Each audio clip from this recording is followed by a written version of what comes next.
pala si Christian Gerald Navarro ng BS Criminology ng T. Charlie at ito ang aking final output for our midterm.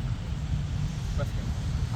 Bilang isang future criminologist, paano mo may papakita ang makataong pamumuno sa mga sitwasyong puno ng takot, galit o kaguluhan?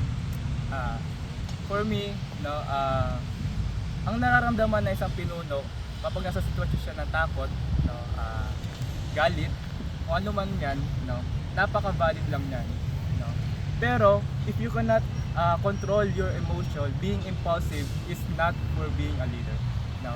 Kung ganyan talaga yung ugali mo, no, wag ka nang maging leader. No, kasi if you cannot control, no, your emotion, how can you control your members? 'Di ba?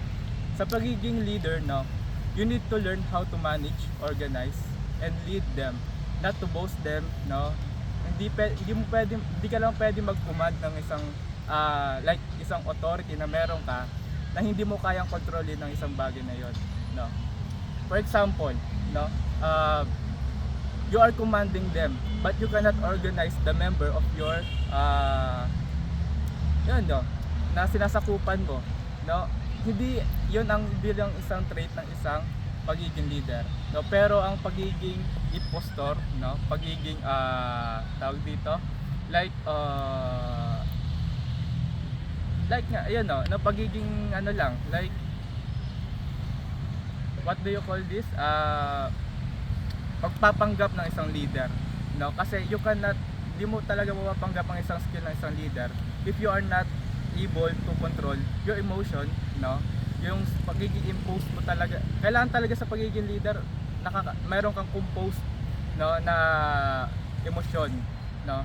So ang para sa akin talaga, no, to how you control your emotion, you need to be disciplined on yourself. Kasi that's how you control, no. Kasi ang pagko-control sa emosyon dapat daily yan. Hindi yan bawat routine, bawat by mood lang, no.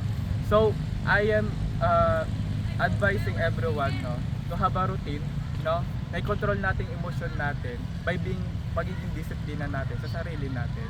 Of course, we need to be disciplined in ourselves before na i-discipline natin yung ibang tao. So yun lang naman po. Thank you.